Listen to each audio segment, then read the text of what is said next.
কেমন আছো বলো তোমরা সবাই? আমার নিট বাংলা চ্যানেলে তোমাদের অনেক অনেক ওয়েলকাম।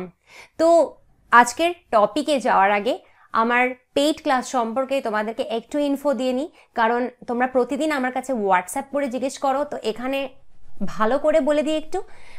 ফার্স্ট কথা হচ্ছে যে পেইড ক্লাস চলছে সেটা কিন্তু শুধুমাত্র বায়োলজির জন্য। অনেকেই জিজ্ঞেস করো ম্যাম আপনি ফিজিক্স কেমিস্ট্রিও পড়ান কিনা। না, এটা কিন্তু শুধুমাত্র বায়োলজির জন্য। এটাতে কত টাকা লাগে ম্যাম? এটাতে অ্যাকচুয়ালি ₹1000 টাকা লাগে, ওয়ান টাইম একবার দিতে হয়। কারণ তোমরা অনেকেই জিজ্ঞেস করো যে এটা কতবার দিতে হবে। এটা একবার দিতে হবে। তাতে তুমি কি পাবে? তাতে তুমি অ্যাকচুয়ালি নিট বায়োলজির টোটাল প্যাকেজ পাবে। সেখানে কি থাকবে? সেখানে তোমার নিট বায়োলজির 11-12 ফুল সিলেবাস তুমি রেকর্ডেড লেকচার্স পাবে। চ্যাপ্টার ওয়াইজ দেওয়া থাকে, ধরো চ্যাপ্টার 1, চ্যাপ্টার 2, এইভাবে প্রত্যেকটা চ্যাপ্টারের ফুল সিলেবাস, ফুল টপিকস সব কিছু রেকর্ডেড থাকে, সেটা তুমি এখানে পেয়ে যাবে। রেকর্ডেড থাকলে তোমাদের অনেক সুবিধে, কারণ তোমরা যখন তখন যতবার খুশি নিজের ইচ্ছে মতন সেটাকে চালাতে পারবে, সেটাকে দেখতে পারবে। আর এই পুরো প্যাকেজের ভ্যালিডিটি কিন্তু লাইফ টাইম হয়, মানে এরম নয় যেটা এটা তোমার জন্য শুধুমাত্র 1 বছর ভ্যালিড থাকলো, তা না। একবার যদি পাও সারা জীবন কিন্তু তোমার কাছে এটা থেকে যাবে। নেক্সট হচ্ছে যে নোটস পাবে, পুরো ফুল সিলেবাস নিটের নোটস পাবে, যেটা টোটালি এনসিইআরটি বেস করে বানানো। কারণ তুমি খুব ভালো করে জেনে গেছো যে নিটে এনসিইআরটির বাইরে কোনো কোয়েশ্চেন আসে না। তো পুরো এনসিইআরটিটাকে নিংড়ে নোটস বানানো হয়েছে দুটো ভাষায়, বাংলা এবং ইংলিশে। যার যেটা সুবিধে সে সেই নোটস পড়তে পারো। এছাড়া এখানে চ্যাপ্টার ওয়াইজ পিক্স প্র্যাকটিস করানো হয়। পিক্স মানে প্রিভিয়াস ইয়ার্স কোয়েশ্চেন্স। 2013 থেকে 2023 প্রত্যেকটা চ্যাপ্টারের একদম চ্যাপ্টার ধরে ধরে পিক্স প্র্যাকটিস করানো হয়, এবং এই পিক্সের পিডিএফও তোমরা কিন্তু পেয়ে যাবে। এছাড়া স্টেটমেন্ট বেসড কোয়েশ্চেন, যেটা 2022 এবং 2023 এর নিটে প্রচুর এসছে এবং বাচ্চারা পারেনি, সেই স্টেটমেন্ট বেসড কোয়েশ্চেন যেটা কন্টিনিউয়াস নেক্সট নিটেও আসতেই থাকবে। প্রত্যেকটা স্টেটমেন্ট বেসড কোয়েশ্চেন্স আমি এনসিইআরটি থেকে চ্যাপ্টার ওয়াইজ বানাচ্ছি। প্রত্যেকটা চ্যাপ্টার থেকে এইভাবে নিংড়ে এনসিইআরটি থেকে স্টেটমেন্ট বেসড কোয়েশ্চেন বানানো হচ্ছে, দুটো ভাষায় বানানো হচ্ছে, বেঙ্গলি এবং ইংলিশ। এটা কিন্তু পুরো আমি সলভ করাচ্ছি, তো সেখানে তুমি সলভ কিভাবে করতে হয় সেটাও শিখছো, এবং এর পিডিএফও তুমি পেয়ে যাচ্ছ পেইড ক্লাসে। আর এছাড়া তুমি যদি এই জিনিসটার ডেমো দেখতে চাও কিভাবে হয় ক্লাস, সেটা তুমি যদি চাও তাহলে তুমি সেই ডেমো দেখতে পারো। আমাকে হোয়াটসঅ্যাপ করতে হবে তোমাকে স্ক্রিনে আসা এই নাম্বারটায় 9019765145 নাম্বারে তুমি হোয়াটসঅ্যাপ করে ডেমো নিয়ে নিতে পারো। তারপরে তোমার পছন্দ যদি হয় তবেই তুমি এনরোল করবে, আদারওয়াইজ করবে না। এছাড়া তুমি নিটের আগে, প্রত্যেক বছর নিটের আগে ফুল সিলেবাস টেস্ট দিতে পারবে। প্রত্যেকটা নিটের আগে ফুল সিলেবাস টেস্ট মানে 360 মার্কসের বায়োলজি ফুল সিলেবাস টেস্টও কিন্তু তুমি দিতে পারবে। এই এভরিথিং কিন্তু তুমি শুধুমাত্র ₹1000 পাচ্ছ, যেটা এর থেকে চিপ আর কিছু হয় বলে আমার তো মনে হয় না। যদি এনরোল করতে চাও, টাইম ওয়েস্ট করো না, নিটে টাইম ওয়েস্ট না করাই ভালো, তাহলে আমাকে এই নাম্বারে হোয়াটসঅ্যাপ করো। হোয়াটসঅ্যাপ করে তুমি ডেমো নিতে পারো, হোয়াটসঅ্যাপ করে তুমি এনরোল করতে পারো। এনরোল করতে হলে টাকা কিভাবে দেবে না দেবে সেই ডিটেল তুমি আমার কাছ থেকে হোয়াটসঅ্যাপে পেয়ে যাবে। আর এর সাথে সাথে একদম নতুন ফিচার যেটা তোমরা জানো আমি রিসেন্টলি অ্যাড করেছি, সেটা হচ্ছে টেস্ট সিরিজ ইনক্লুড করে দিয়েছি। টেস্ট সিরিজ হচ্ছে প্রত্যেক চ্যাপ্টার ওয়াইজ টেস্ট হচ্ছে, প্রত্যেকটা চ্যাপ্টার ওয়াইজ টেস্ট হচ্ছে, উইকলি টেস্ট হচ্ছে, প্রতি সপ্তাহে একটা করে চ্যাপ্টারের টেস্ট তোমরা দিতে পারবে। এবং সব থেকে যেটা সুখবর তোমাদের জন্য, এই টেস্টের ল্যাঙ্গুয়েজ কিন্তু টোটাল বেঙ্গলিতে হচ্ছে বা টোটাল ইংলিশে হচ্ছে। মানে যারা বেঙ্গলি মিডিয়ামের আছো তারা অনেকেই বলো যে বেঙ্গলি ম্যাম ভালো কোয়েশ্চেন পাওয়া যায় না, কোথায় পাবো, বেঙ্গলি টেস্ট হয় না। তো স্পেসিফিক্যালি বেঙ্গলি স্টুডেন্টদের মাথায় রেখে, ওদের কথা মাথায় রেখে এই টেস্ট করা। তো বেঙ্গলিতেও তুমি কিন্তু টেস্ট দিতে পারো, সম্পূর্ণ test, weekly test, chapter wise test হতে চলেছে, এবং এটা অনলাইন টেস্ট হবে। ঠিক, তো আমরা শুরু করি সেল ডিভিশন চ্যাপ্টার। এবার এই সেল ডিভিশন চ্যাপ্টারে অনেক কিছু গল্পগাথা এখানে এনসিইআরটি লিখেছে, কিন্তু তার আগে কিন্তু আমাদের বেশ কিছু জিনিস বুঝে নিতে হবে। সেগুলো না বুঝলে কিন্তু আমরা চ্যাপ্টারটা কিচ্ছু বুঝতে পারবো না। যেমন প্রথমত হচ্ছে যে তুমি বলো তো যে আমাদের বডির যে সেলগুলো রয়েছে তারা কি কন্টিনিউয়াসলি বিভাজন করে, মানে ইংলিশে বললে তারা কি কন্টিনিউয়াসলি সেল ডিভিশন করে? বলো তো করে কি? ধরো তোমার বডির যে সমস্ত সেল রয়েছে তারা কি অনবরত সেল ডিভিশন করে? না। তাহলে তো আমরা হাতির মতো বা দানবের মতো সাইজ হতাম না। তোমার আমার বডির সেল যদি কন্টিনিউয়াস ডিভাইড করে যেত তাহলে কি আমাদের এরকম চেহারা থাকতো? আমরা এরকম হাতির মতো বা দানবের মতো একটা বিরাট আকৃতি নিতাম। তো সেল ডিভিশনের বেসিসে, কি বলছি, সেল ডিভিশনের বেসিসে বা তোমার বলতে পারো যে কোষ বিভাজন তার বেসিসে আমরা সেলকে মূলত 3 ভাগে ভাগ করতে পারি। এই বেসিক কনসেপ্ট কিন্তু আগে আমাদের ক্লিয়ার করতে হবে। মূলত আমরা 3 ভাগে সেলকে ভাগ করতে পারি। প্রথম হচ্ছে যাকে আমরা বলতে পারি লেবাইল। লেবাইল বাংলায় বললে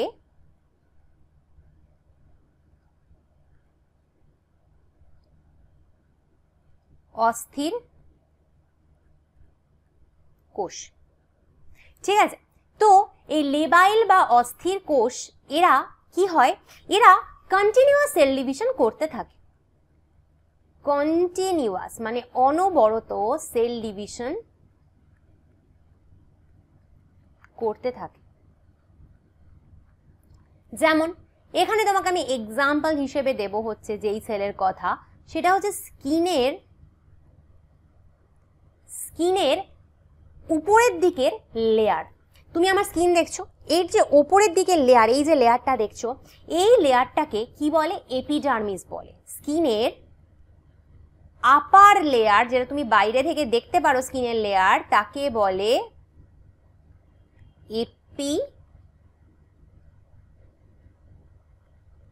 এপিডার্মিস। তো এই এপিডার্মিস আপার লেয়ার যে স্কিনের, সেই সেলগুলো কি হয় বলতো, এরা অনবরত ডিভিশন করতে থাকে। কেন? কারণ এরা না কন্টিনিউয়াসলি নতুন জন্মায়, তারপর মরে যায়, তারপর ঝরে যায়, যাকে আমরা মোড়া চামড়া বলি। আমরা বলি না যে দেখো তুমি সাদা সাদা মোড়া চামড়া উঠছে, তো সেটা হচ্ছে এই এপিডার্মিস উপরের দিকে লেয়ার, যারা কিন্তু জন্মায়, তারপরে মরে যায়, তারপরে ঝরে যায়। তুমি দেখবে যে আজকাল আমরা খুব স্কিন কেয়ার করি, তখন স্ক্রাবার ইউজ করি না, বডি স্ক্রাবার, ফেস স্ক্রাবার। কেন বলো তো? এই স্ক্রাবারগুলো কি করে, এই চামড়াগুলো মানে এই সেলগুলো মরে যে ওপরে পড়ে থাকে, সেগুলো তো স্কিনেই লেগে থাকে, তো স্ক্রাবার কি করে, সেগুলোকে ঝরিয়ে দেয়, গা থেকে বার করে দেয়, যে মরে গেছিস তোর এবার বেরিয়ে যা, সেই কাজটা স্ক্রাবার করে। ঠিক আছে, এবার সেই জন্য এই লেয়ারে অনবরত কিন্তু নতুন সেল আসতে হয়, কারণ নয়তো যেগুলো মরছে তাদেরকে কে প্রতিস্থাপন করবে, রিপ্লেস কে করবে? তো স্কিনের তুমি জানো একটা লোয়ার লেয়ার থাকে, তুমি আপার লেয়ার যেটা দেখছো তার নিচে থাকে লোয়ার লেয়ার। তো লোয়ার লেয়ারকে আমরা বলি ডার্মিস, ডার্মিস লেয়ার। সেই ডার্মিস লেয়ারের কোষগুলো কিন্তু অনবরত সেল ডিভিশন করতে থাকে, কোষ বিভাজন করতে থাকে, এবং করতে করতে ওই ওপরের দিকে চলে আসে, এবং এপিডার্মিসের সেলগুলো যেগুলো ঝরে যায়, মরে যায়, সেগুলোকে রিপ্লেস করতে থাকে, প্রতিস্থাপন করতে থাকে। তো এই এক রকমের সেল পেলে যারা কন্টিনিউয়াস সেল ডিভিশন করে। এছাড়া তোমাকে আমি আরেক রকমের সেলের কথা বলবো, তারা হচ্ছে বোন ম্যারোর ভেতরে থাকে। আচ্ছা, বোন ম্যারো ব্যাপারটা কি একটু বুঝি আমরা।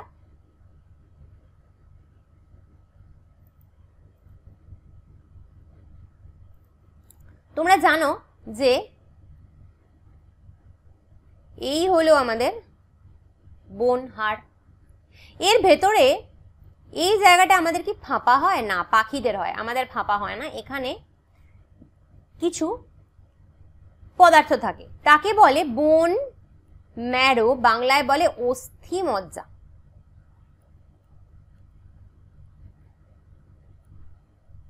এই বোন ম্যারো বা অস্থি মজ্জার মধ্যে বেশ কিছু সেল থাকে। ঠিক আছে, এরা কিন্তু অনবরত সেল ডিভিশন করতে থাকে। এরা সেল ডিভিশন করে কন্টিনিউয়াস কি তৈরি করে বলতে পারবে? ব্লাড সেল তৈরি করতে থাকে। ব্লাড সেল তৈরি করতে থাকে। ব্লাড সেল বলতে রেড ব্লাড সেল, রোহিত রক্তকণিকা, হোয়াইট ব্লাড সেল, শ্বেত রক্তকণিকা, আর হলো তোমার প্লেটলেট বা অনুচক্রিকা। এইগুলো কিন্তু তৈরি হতে থাকে অনবরত। এবার তুমি জানো যে ব্লাড যারা পড়ে ফেলেছো, সার্কুলেশন চ্যাপ্টার যারা পড়ে ফেলেছো, তারা জানো যে এই red blood sell, white blood sell, platelet, এগুলো কোনোদিনই একবার জন্মালে তোমার আমৃত্যু তো এরা বাঁচে না, এরা কিন্তু এদের একটা লাইফ স্প্যান থাকে, এরা কিছুদিন বাদে বাদে মরে যায়, 45 দিন, 60 দিন, 1 মাস, 90 দিন বাদে এরা কিন্তু মরে যায়। তো এরা মরে গেলে তোমার তখন কি হবে? তোমার নতুন সেল দরকার হবে। তাই কন্টিনিউয়াস কিন্তু এই বোন ম্যারো বা অস্থিমজ্জা, তাতে যে সেলগুলো থাকে সেই সেলগুলো কন্টিনিউয়াস ডিভিশন করতে থাকে এবং এই ব্লাড সেল তৈরি করতে থাকে। ঠিক আছে, তো এই সব সেলগুলোই যারা অনবরত এভাবে বিভাজন করছে বা ডিভিশন করছে, তাদেরকে আমরা লেবাইল সেল বা অস্থির কোষ বলি। আরেক রকমের কোষ আমরা দেখব, তাদেরকে আমরা বলবো স্টেবল সেল। স্টেবল সেল, যার বাংলা হচ্ছে স্থিতিশীল কোষ।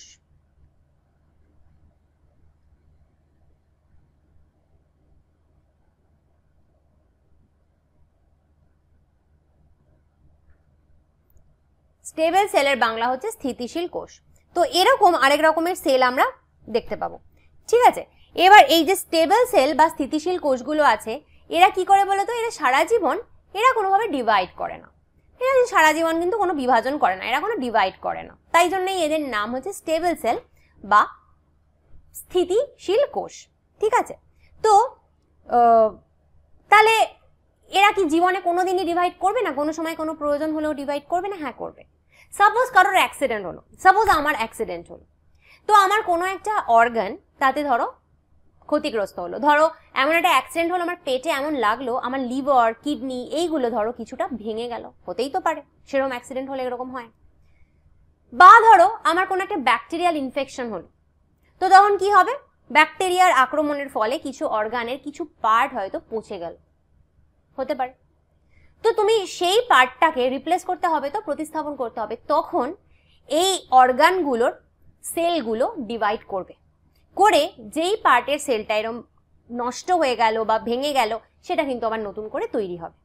তাহলে এগুলো কিন্তু অনন্তকাল সারা জীবন ধরে এরা ডিভাইড করে না, কিন্তু কোনো যদি প্রয়োজন পড়ে, আজকে অ্যাক্সিডেন্ট হলো বা ইনফেকশন হলো, তখন কিছু সেল নষ্ট হলো, তখন কিন্তু এই সেলগুলো ডিভাইড করে ওই জায়গাটাকে পূরণ করে দেয়। 3 নম্বর, এছাড়া আরেক রকমের কোষ হয়, তাকে বলে পার্মানেন্ট সেল। পার্মানেন্ট সেল, যাকে বাংলায় বলে স্থায়ী কোষ।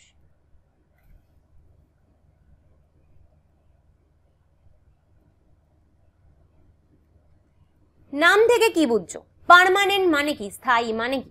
মানে আমরা যখন জন্মগ্রহণ করি তখন থেকে আমাদের মৃত্যু পর্যন্ত এই সেলগুলো ডিভাইড করে না।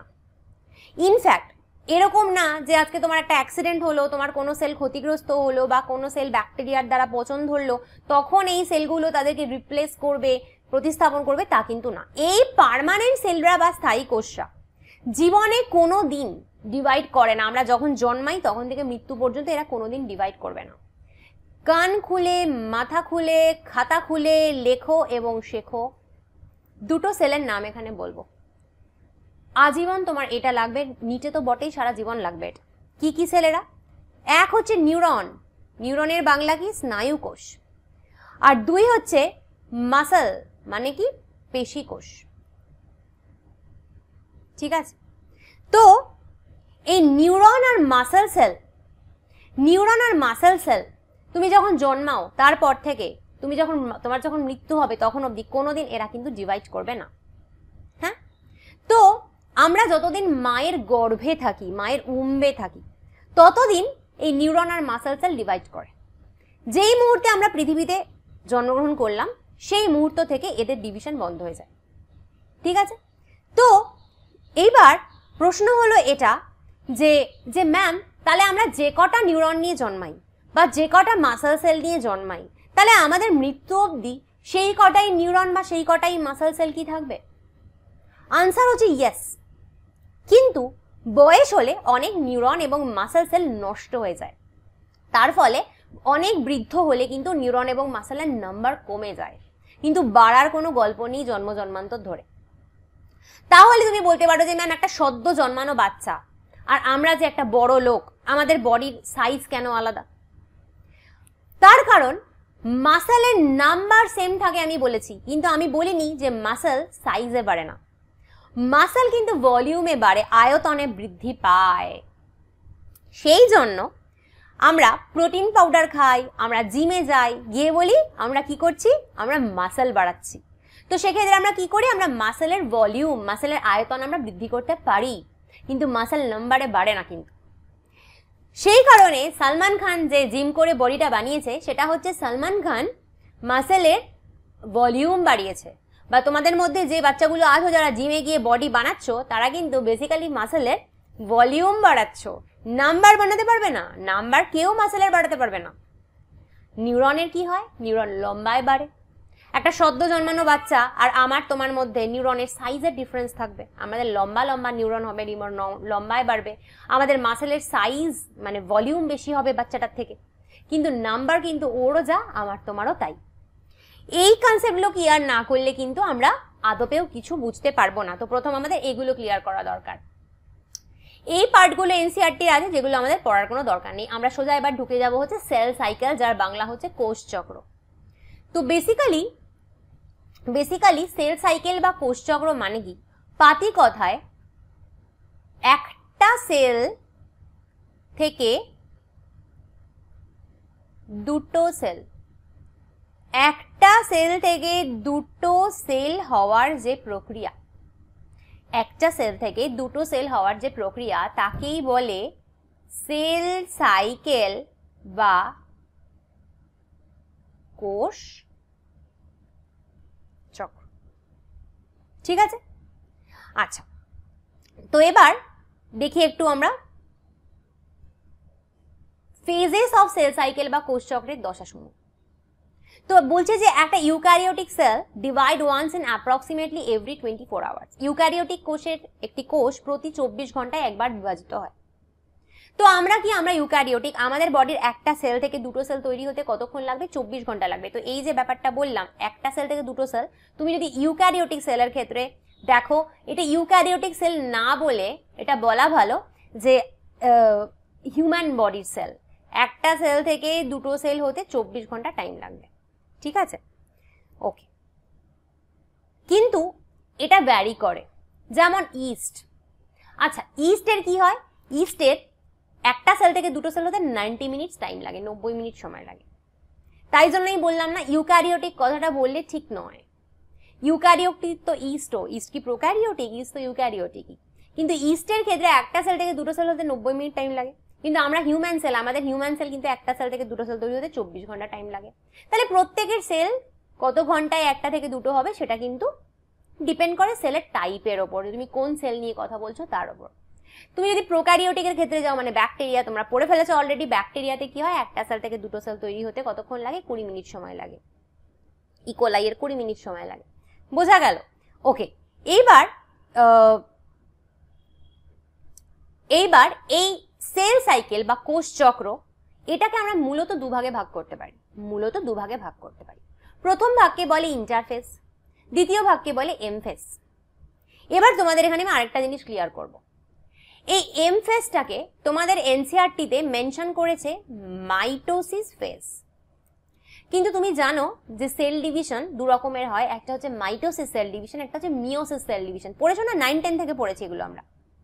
তো এম ফেজ শুধুমাত্র মাইটোটিক ফেজ নয়, এম ফেজ কিন্তু আমরা মিওসিস ফেজকেও বলবো। তো শুধুমাত্র মাইটোসিস নয়, মিওসিসকেও আমরা এম ফেজ বলবো।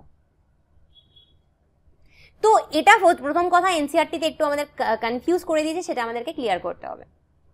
এবার এই ফেজটা একটা ফেজ যেটাকে আমরা এম ফেজ বলছি, মাইটোসিস বা মিওসিস, আর তার আগে একটা ফেজ রয়েছে যেটা হচ্ছে ইন্টারফেজ। তো আগে ইন্টারফেজ হবে একটা সেল সাইকেল বা কোষ চক্রের, প্রথমে আসবে ইন্টারফেজ, তারপরে আসবে মাইটোসিস বা মিওসিস। ঠিক আছে, এইবার এই দেখো এখানে আগে দেখি আমরা কি মানে বলছে, তারপরে আমি তোমাদের বোঝাচ্ছি। এম ফেজ যেটা মাইটোসিস ফেজ বলছে হলো interphase represents the phase between two successive M phases. বলছে যে ইন্টারফেজ বলতে দুটি পর্যায়ক্রমিক এম দশার মধ্যবর্তী দশাকে বোঝায়। মানে কি? একটা মাইটোসিস কমপ্লিট করে দুটো সেল তৈরি হয়, একটা সেল থেকে দুটো সেল তৈরি হয়। সেই দুটো সেল ধরো আবার নেক্সট মাইটোসিস করতে যাবে, কিন্তু মাইটোসিস বা মিওসিস যাই হোক না কেন তার আগে তোমাকে ইন্টারফেসটা করতেই হবে। It is significant to note that in the 24-hour average duration of cell cycle of a human cell, cell division proper lasts for only about an hour. The interphase lasts more than 95% of the duration of cell cycle. এটা মনে রাখা খুবই তাৎপর্যপূর্ণ যে মানব কোষের কোষ চক্রের গড়ে 24 ঘন্টা সময়কালে কোষ বিভাজনের স্থায়িত্বকাল মাত্র 1 ঘন্টা। কোষ চক্রের সময়কালের 95% এর বেশি সময় ইন্টারফেজ স্থায়ী হয়। মানে কি? তোমাকে এক্ষুনি বললাম আমাদের বডির একটা সেল থেকে দুটো সেল হতে কতক্ষণ লাগে? 24 ঘন্টা সময় লাগে, তাই তো? তো এবার 24 ঘন্টার মধ্যে এই ইন্টারফেসটাই নিয়ে নেবে 23 ঘন্টা। 23 ঘন্টা ধরে ইন্টারফেস হবে। তারপরে যে অ্যাকচুয়াল সেল ডিভিশন, একটা সেল থেকে দুটো সেল হওয়া, মানে মাইটোসিস ফেজ বা মিওসিস ফেজ, সেটা মাত্র 1 ঘন্টা টাইম নেবে। মাইটোসিস বা মিওসিস ফেজে অ্যাকচুয়াল সেল ডিভিশন হয়, মানে একটা সেল থেকে দুটো সেল তৈরি হয়।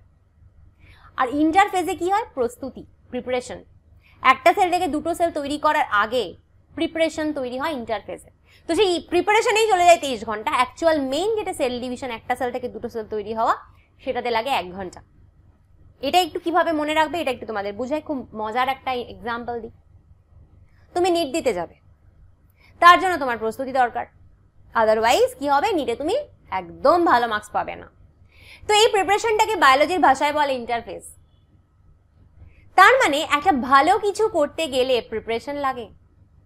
নিটের প্রিপারেশন তুমি 1 বছর, 2 বছর বা আরো বেশি বছর ধরে নিচ্ছ, তাহলে এর সময় কিন্তু অনেক বেশি লাগছে, তোমার প্রিপারেশনের টাইম অনেক বেশি। কেউ 1 বছর প্র্যাকটিস করে নিট দিচ্ছ, কেউ 2 বছর, কেউ 3 বছর, কেউ তো আরো বেশি। কিন্তু নিটের এক্সামটা বাবু ক ঘন্টায় দাও? 3 ঘন্টায়।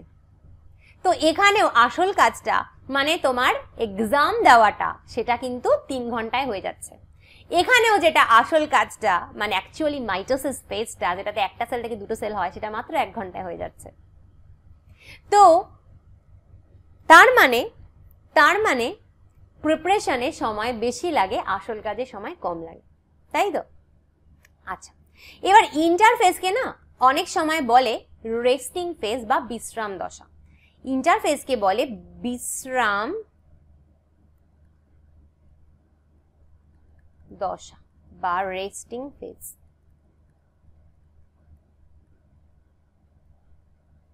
ঠিক আছে, কিন্তু কেন ইন্টারফেজে কি সেল রেস্ট নেয়? না, সেল এই সময় প্রচুর কাজ করে, আমরা দেখবো ইন্টারফেজে সেল কি কি করে। কিন্তু এই সময় যেহেতু আসল সেল ডিভিশনটা হয় না, তাই একে আমরা বলি রেস্টিং ফেজ। যেমন তুমি যদি নিটে চান্সটা না পাও, কেউ দেখবে না যে তুমি 1 বছর, 2 বছর, 3 বছর ধরে কত কষ্ট করেছো। লোকে কি বলবে? ওই সময় ও বিশ্রাম নিয়েছে, রেস্ট নিয়েছে, তাই জন্য নিটে চান্স পায়নি। তো এই হচ্ছে কপাল। তো বোঝা গেল? আচ্ছা, এইবার হচ্ছে যে আমরা দেখছি এখানে একটা আমাদের তোমার ছবি দিয়েছে এনসিইআরটি। এটাতে ওরা বলছে যে ইন্টারফেজ কতটা, এম ফেজ কতটা। তো প্রথম কথা হচ্ছে ইন্টারফেজকে আমরা আবার 3টে ফেজে ভাগ করতে পারি। ইন্টারফেজের প্রথম দশাকে বলে G1, তারপরকে বলে S, তারপরকে বলে G2। তো এখান থেকে এতটা তুমি দেখো, এই পুরোটা ইন্টারফেজ, আর এইটুকু ফেজ হচ্ছে এম ফেজ, এইটুকু ফেজ হচ্ছে এম ফেজ। এম ফেজ আমরা পরে পড়ছি, ঠিক আছে? তো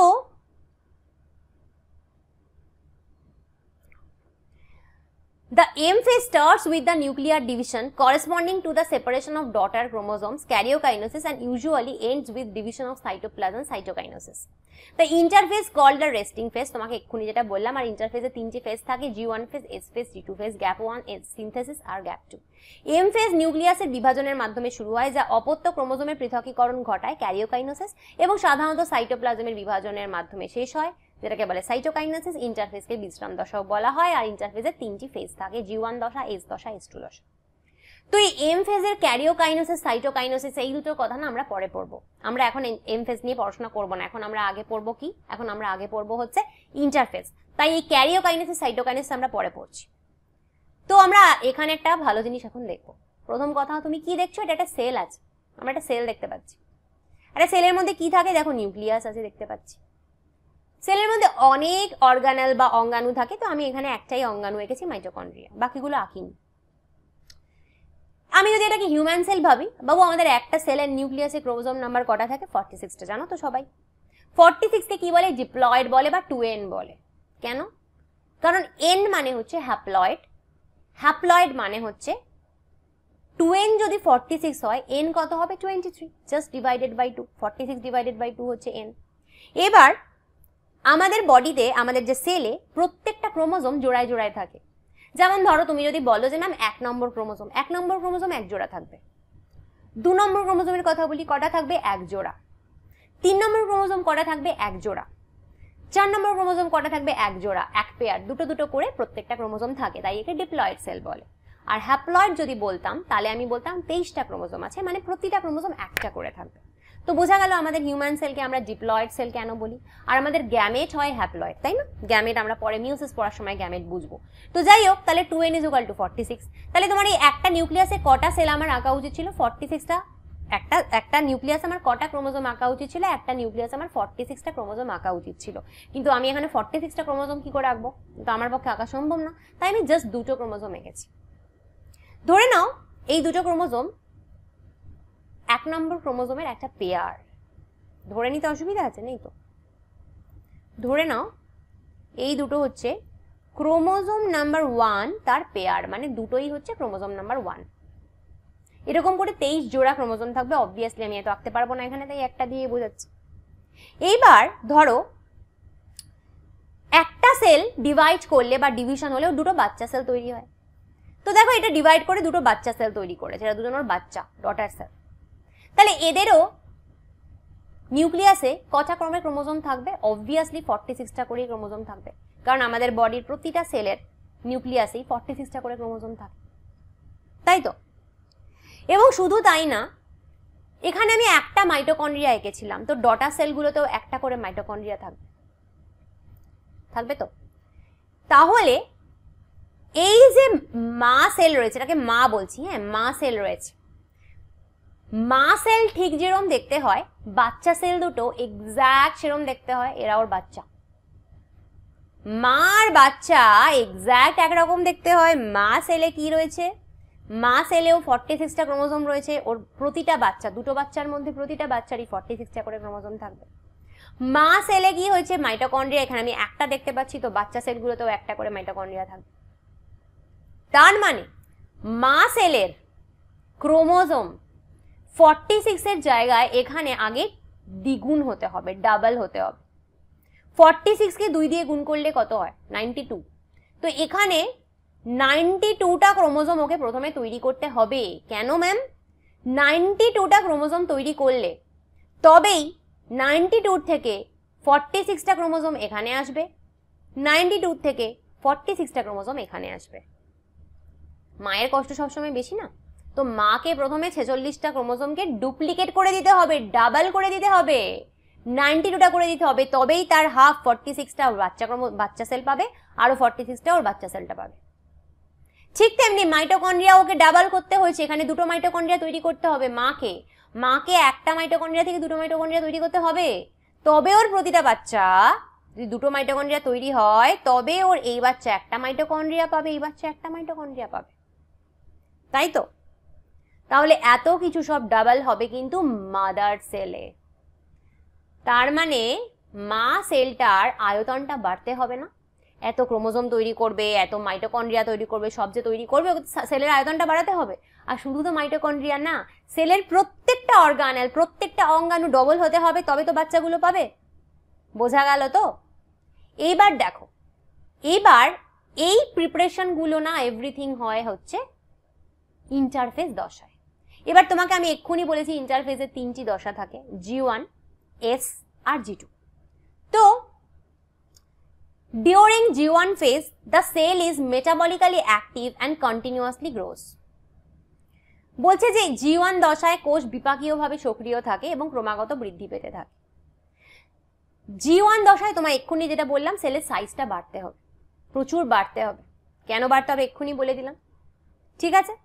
তো এই দশায় মেইনলি কিন্তু কাজ হচ্ছে সেলের যে আয়তনে বাড়ো, যত পরে আয়তনে বাড়িয়ে দাও, ঠিক আছে? এছাড়া G1 দশায় আরেকটা কাজও হবে। G1 দশায় কিন্তু সেলের সাইজ শুধু আয়তনে বৃদ্ধি পেলেই হবে না, G1 দশায় প্রচুর প্রোটিন তৈরি হবে, সেলে প্রচুর প্রোটিন তৈরি হবে। কেন লাগবে বলছি। নেক্সট ফেজ হচ্ছে S ফেজ। তো S or synthesis phase during which DNA synthesis or replication takes place. During this time the amount of DNA per cell doubles।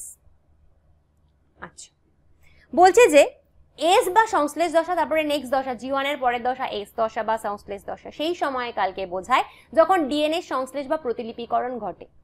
এই সময়কালে প্রতিটি কোষে ডিএনএর পরিমাণ দ্বিগুণ হয়, তাই তো? এক্ষুনি তোমাকে আমি বললাম এখানে ডিএনএ কে দেখো, ক্রোমোজোম মানে কি? ক্রোমোজোমের মধ্যে কি থাকে? ডিএনএ থাকে। তাহলে ক্রোমোজোম দ্বিগুণ হওয়া মানে ডিএনএ দ্বিগুণ হওয়া, তাই তো? তোমাকে এক্ষুনি আমি বোঝালাম যে কেন ক্রোমোজোম দ্বিগুণ হতে হবে, কেন ক্রোমোজোমকে দ্বিগুণ হতে হবে, এক্ষুনি বোঝালাম তো। তো সেটা হবে হচ্ছে এস দশা। সেই জন্য এস দশার নাম কি? সিনথেসিস দশা, সিনথেসিস ফেজ, সংশ্লেষ দশা, যেখানে ডিএনএ রেপ্লিকেশন হয়। একটা ডিএনএ রেপ্লিকেশন মানে কি? একটা ডিএনএ থেকে দুটো ডিএনএ তৈরি হয়, কারণ একটা ডিএনএ থেকে দুটো ডিএনএ তৈরি হলে তবেই একটা ক্রোমোজোম থেকে দুটো ক্রোমোজোম তৈরি হবে, কারণ ক্রোমোজোমের মধ্যে রয়েছে ডিএনএ। তাহলে ক্রোমোজোমের নাম্বারকে ডাবল হতে গেলে আগে ডিএনএ কে ডাবল হতে হবে, এইবার তোমায় বলি, রেপ্লিকেশন ফেজে যখন ডিএনএ ডাবল হয় সেই সময় অনেক এনজাইম আছে যারা রেপ্লিকেশন প্রসেসটাতে হেল্প করে। যারা 12-এ পড়ো তারা জানো, রেপ্লিকেশন তারা পড়েছো। ডিএনএ পলিমারেজ নামে একটা এনজাইম রয়েছে, এছাড়া আরো অনেক এনজাইম আছে যারা রেপ্লিকেশনে হেল্প করে। তো সেই এনজাইমগুলো আসলে কি আমরা পড়ে ফেলেছি যে এনজাইম মানে আসলে হচ্ছে প্রোটিন।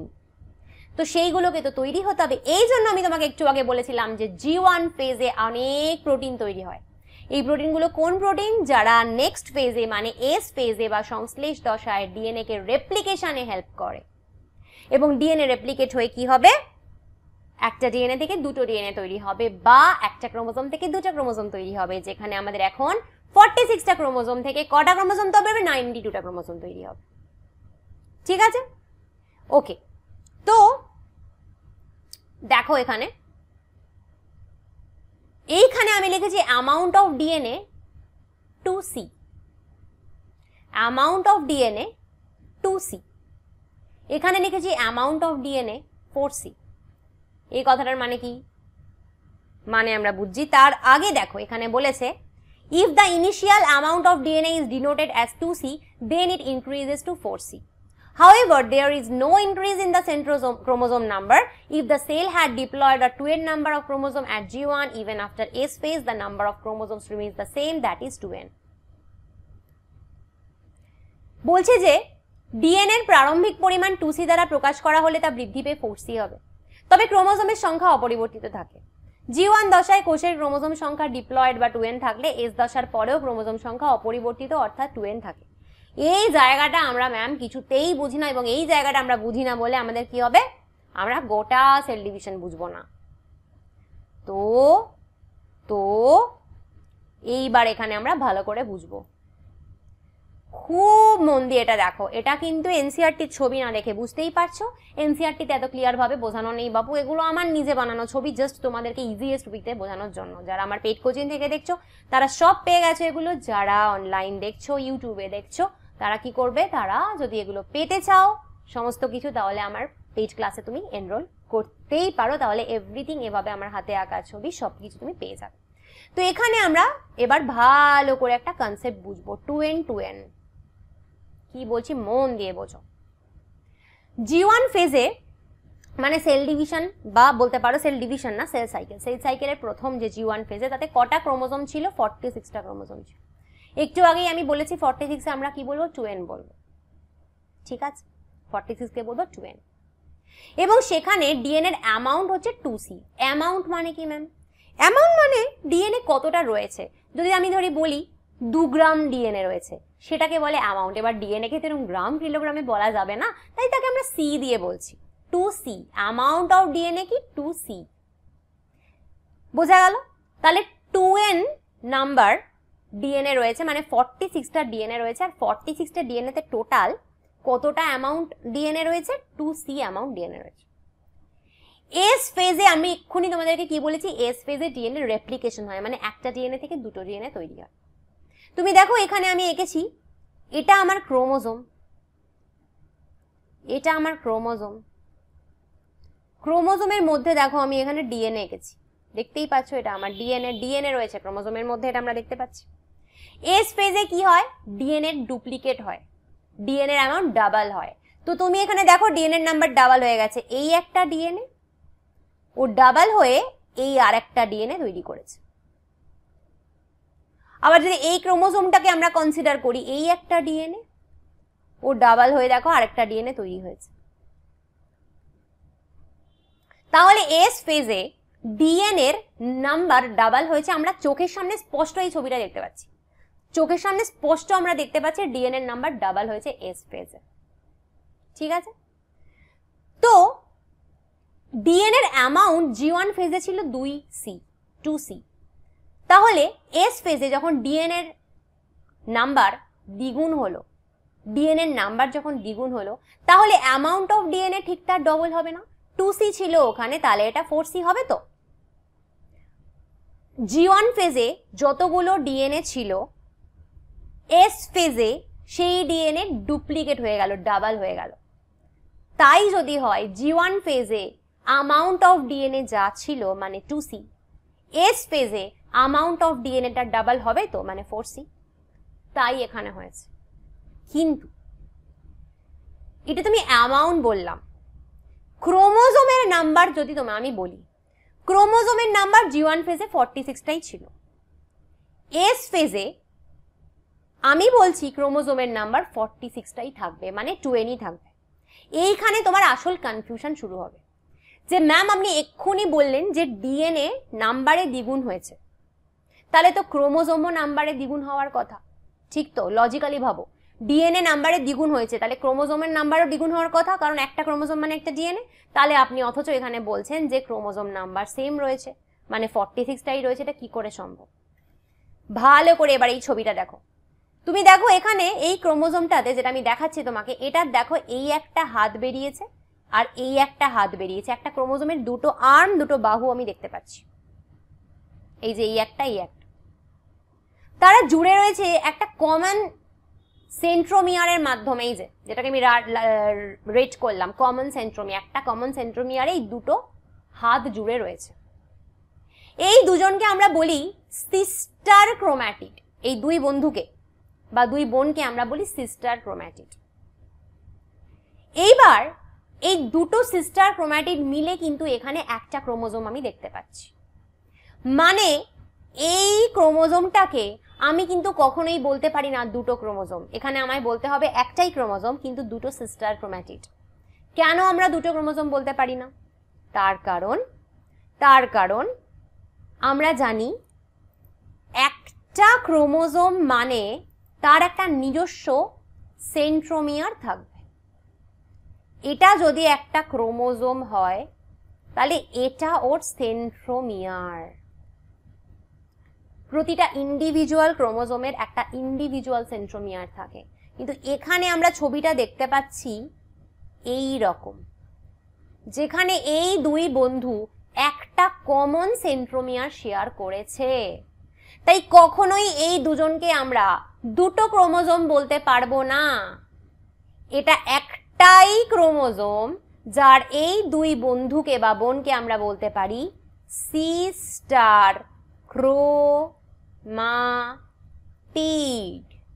কিন্তু এই ক্রোমোজোমটাতে একটা যে ডিএনএ ছিল সেই ডিএনএ কিন্তু ডাবল হয়েছে, ডাবল হয়ে দুটো সিস্টার ক্রোম্যাটিডের একটা সিস্টার ক্রোম্যাটিড একটা ডিএনএ পেয়েছে, আরেকটা সিস্টার ক্রোম্যাটিড আরেকটা ডিএনএ পেয়েছে। তাহলে be very careful, DNA number double হয় বলেই অ্যামাউন্ট অফ ডিএনএ 2C থেকে 4C হয়েছে, কিন্তু ক্রোমোজোমের নাম্বার ডাবল হয় না। ক্রোমোজোম সেম থাকে, ক্রোমোজোম 46টাই থাকে। এই জায়গা যদি বুঝতে গেছো, এই জায়গা যদি বুঝতে পারো, গোটা সেল ডিভিশন তুমি বুঝতে পারবে। এই জায়গা যদি না বোঝো, কোনো সেল ডিভিশন তুমি বুঝবে না, ঠিক আছে? এটা আরেকবার চট করে রিভাইজ করব যারা বোঝেনি তাদের জন্য। G1 ফেজে 2N নাম্বারের ডিএনএ ছিল। টোটাল কটা ডিএনএ হয়? 46টা ডিএনএ। অ্যামাউন্ট অফ ডিএনএ কি ছিল? 2C। ভালো কথা। এস ফেজে ডিএনএ রেপ্লিকেশন হয়ে G1 ফেজে যতগুলো ডিএনএ ছিল এস ফেজে তার দ্বিগুণ নাম্বারের ডিএনএ তৈরি হয়েছে। G1 ফেজে 46টা ডিএনএ থাকলে এস ফেজে তার দ্বিগুণ মানে 92টা ডিএনএ তৈরি হয়েছে। সেই কারণে G1 ফেজে ডিএনএর অ্যামাউন্ট 2C ছিল, আমি বলছি এস ফেজে ডিএনএর অ্যামাউন্ট ঠিক তার ডবল মানে 4C হয়েছে। এবার আসি ক্রোমোজোমের কথায়। G1 ফেজে 46টা ক্রোমোজোম ছিল, এস ফেজে 46টা ক্রোমোজোমই রয়ে গেল। কেন? কারণ ডিএনএ ডাবল হয়েছে, খুব ভালো কথা, কিন্তু সেই ডিএনএ গুলো ডাবল হয়েও একজন আরেকজনের থেকে আলাদা হতে পারেনি, সেপারেট হতে পারেনি, জুড়ে রয়েছে একটাই সেম সেন্ট্রোমিয়ারের সাথে। দুই বোন জুড়ে রয়েছে একটা সেম সেন্ট্রোমিয়ারের সাথে, দুই বোনকে আমরা বলছি সিস্টার ক্রোম্যাটিড। কিন্তু এই দুজনকে কখনোই আমরা আলাদা ক্রোমোজোম বলতে পারবো না। কেন? যেহেতু ওদের দুজনের দুটো আলাদা সেন্ট্রোমিয়ার হয়নি, ওরা একটা সেন্ট্রোমিয়ার শেয়ার করছে, তাই এস ফেজে এটা একটাই ক্রোমোজোম যার মধ্যে রয়েছে দুটো সিস্টার ক্রোম্যাটিড। তাই ক্রোমোজোম নাম্বারের পরিবর্তন হয় না। G1 ফেজেও 46টা ক্রোমোজোম ছিল, এস ফেজেও 46টা ক্রোমোজোমই রয়ে গেল। কিন্তু G1 ফেজে ডিএনএ নাম্বার ছিল 46, এস ফেজে ডিএনএ নাম্বার হলো 92। G1 ফেজে তাই জন্য ডিএনএ এর অ্যামাউন্ট ছিল 2C, এস ফেজে অ্যামাউন্ট অফ ডিএনএ হলো 4C। আশা করি বোঝাতে পেরেছি, সেটাই এখানে বলেছে। আবার এই জায়গাটা রিডিং পড়ি, কেন বারবার এটাই জোর দিচ্ছে, এটা ভীষণ ইম্পর্টেন্ট। কি বলেছে যে এস দশার কথা বলছে, প্রতিটি কোষের ডিএনএ এর পরিমাণ দ্বিগুণ হয়। ডিএনএ এর প্রারম্ভিক পরিমাণ 2C দ্বারা প্রকাশ করা হলে তা বৃদ্ধি পেয়ে 2C জায়গায় 4C হবে, তবে ক্রোমোজোম সংখ্যা অপরিবর্তিত থাকে। G1 দশায় কোষের ক্রোমোজোম সংখ্যা ডিপ্লয়েড বা 2n থাকলে এস দশার পরেও ক্রোমোজোম সংখ্যা অপরিবর্তিত অর্থাৎ 2n থাকে। If the initial amount of DNA is denoted as 2C, then it increases to 4C. However, there is no increase in the chromosome number. If the cell had diploid or 2n number of chromosomes at G1, even after S phase, the number of chromosomes remains the same, that is 2n. বোঝা গেল? আর কি হয় S দশায়? S দশায় main তো হলো DNA duplication হলো। আর কি হলো? Centriole duplicates in the cytoplasm. Centriole কোনটা বাবু? এই যে একটা সেন্ট্রোজোম আমি দেখতে পাচ্ছি, এটাকে সেন্ট্রোজোম বলে, যেটা সাইটোপ্লাজমে থাকে। সেন্ট্রোজোমের মধ্যে এই যে দুটো ঢাকের মতন জিনিস দেখছো, এগুলোকে বলে সেন্ট্রিওল। একটা সেন্ট্রোজোম এরকম দুটো ঢাকের মতন জিনিস দেখছো, যাকে বলে সেন্ট্রিওল। এই জিনিসটা কিন্তু এস ফেজে ডাবল হয়। এই জিনিসটা এস ফেজে ডাবল হয়। তুমি দেখো এখানে একটার জায়গায় আমি দুটো সেন্ট্রোজোম দেখতে পাচ্ছি, এই একটা, এই একটা। তাহলে দুটো সেন্ট্রোজোম মানে একটা সেন্ট্রোজোমে দুটো সেন্ট্রিওল, আরেকটা সেন্ট্রোজোমে দুটো সেন্ট্রিওল, টোটাল 4টে সেন্ট্রিওল তুমি এখানে দেখতে পাচ্ছ। দুটো সেন্ট্রোজোম হয়েছে, তাহলে সেন্ট্রোজোম কিন্তু এখানে ডুপ্লিকেট হয়। ঠিক আছে? আচ্ছা, এইবার হচ্ছে আমরা যাব নেক্সট। নেক্সট ফেজ কি? G2 phase. এস এর পরে কোন ফেজ আসে? G2 phase. During the G2 phase, proteins are synthesized in the preparation for mitosis while cell growth continues. G2 দশায় কি হয়? G2 দশায় কোষের বৃদ্ধি চলতে থাকে, কোষ বড় হতে থাকে, কোষের বৃদ্ধি চলতে থাকে। আর কি হয়? মাইটোসিসের প্রস্তুতি হিসেবে প্রোটিন তৈরি হয়। তো G2 ফেজে কিন্তু অনেক প্রোটিন তৈরি হয়। G2 ফেজে কি হয়? অনেক প্রোটিন তৈরি হয়। এছাড়া G2 ফেজে আরেকটা জিনিস হয়, G2 ফেজে আরেকটা জিনিস হয়, mitochondria, chloroplast. Mitochondria, chloroplast double হয়। তোমাকে আমি বলেছি না সবাইকে ডাবল হতে হবে, সবাইকে ডাবল হতে হবে। তো মাইটোকন্ড্রিয়া, ক্লোরোপ্লাস্ট কোন স্টেজে ডাবল হয়? G2 ফেজে। এস ফেজে কে ডাবল হয়েছিল? সেন্ট্রিওল বা সেন্ট্রোজোম। ঠিক আছে? আচ্ছা, বোঝা গেল? তাহলে কে কোথায় ডাবল হলো, কে কোথায় ডাবল হলো বোঝা গেল তো? এস ফেজে ডিএনএ ডাবল হয়েছিল, এস ফেজে সেন্ট্রোজোম ডাবল হয়েছিল। G2 ফেজে মাইটোকন্ড্রিয়ার ক্লোরোপ্লাস্ট ডাবল হয়। G2 ফেজেও সেল বাড়তে থাকে, আর G2 ফেজেও প্রচুর প্রোটিন তৈরি হয়। কেন প্রোটিন তৈরি হয়? কারণ এর পরবর্তী ফেজই আসবে মাইটোসিস ফেজ, সেল যেখানে ডিভিশন হবে। তো তুমি বুঝতেই পারছো সেল ডিভিশন হবে মানে ওর অনেক প্রোটিন দরকার হবে। সেই প্রোটিনগুলো সমস্ত কিছু তৈরি হয় হচ্ছে G2 ফেজে। ঠিক তো? আচ্ছা, তো G2 ফেজে যেহেতু আর কিছু হয় না, G2 ফেজে যেহেতু আর কিছু হয় না, আমি যদি তোমায় জিজ্ঞেস করি G2 ফেজে ডিএনএ তার প্লয়েডই কি হবে? মানে ডিএনএ 2nই থাকবে, 46টা ডিএনএ না, ক্রোমোজোম, ক্রোমোজোমের প্লয়েডই কি হবে? তো ক্রোমোজোম এখানেও 46টাই থাকবে, কারণ আমরা G1 এ দেখেছি, 46টাই ক্রোমোজোম ছিল। G1 এ 46টা ক্রোমোজোম ছিল, এস ফেজে 46টাই ক্রোমোজোম ছিল, আমরা এক্ষুনি দেখেছি। তাহলে G2 তেও 46টাই ক্রোমোজোম থাকবে। কোথায় গেল? G2 তেও 46টাই ক্রোমোজোম থাকবে। কেন? কারণ আমরা এখনো ক্রোমোজোম নাম্বার নিয়ে G2 তে আর কিছু দেখিনি। G2 তে ক্রোমোজোম নাম্বারের কোনো চেঞ্জমেন্ট হয় না। আর তোমায় যদি আমি জিজ্ঞেস করি যে ডিএনএর অ্যামাউন্ট কত হবে, তো সেটাও 4C হবে। কেন? দেখো এস ফেজে ক্রোমোজোম নাম্বার আর ডিএনএর অ্যামাউন্ট যা ছিল G2তেও এক্স্যাক্ট সেম থাকবে। কেন? কারণ G2তে আমরা দেখলাম কি হলো, G2টা করলো কি, G2 তো মাইটোকন্ড্রিয়া বাড়ালো, ক্লোরোপ্লাস্ট বাড়ালো, প্রোটিন তৈরি করছে, সেলের গ্রোথ হচ্ছে, তার সাথে তো ডিএনএ ক্রোমোজোম এসবের কোনো সম্পর্ক নেই, ওগুলো এক আছে। তাহলে এস ফেজে আমাদের কাছে 46টা ক্রোমোজোম ছিল, G2 ফেজেও 46টা ক্রোমোজোম থাকবে। এস ফেজে আমাদের কাছে 4C অ্যামাউন্ট ডিএনএ ছিল, G2 ফেজেও আমাদের কাছে 4C অ্যামাউন্টই ডিএনএ থাকবে। ঠিক আছে? ওকে, এইবার আমরা নেক্সট আরেকটা জিনিস পড়ব, সেটা হচ্ছে কি some cells in the adult animals do not appear to exhibit division, যেমন heart cells, and many other cells divide only occasionally as needed to replace cells that have been lost because of injury or cell death. These cells that do not divide further exit G1 phase to enter an inactive stage called quiescence phase or G0 stage.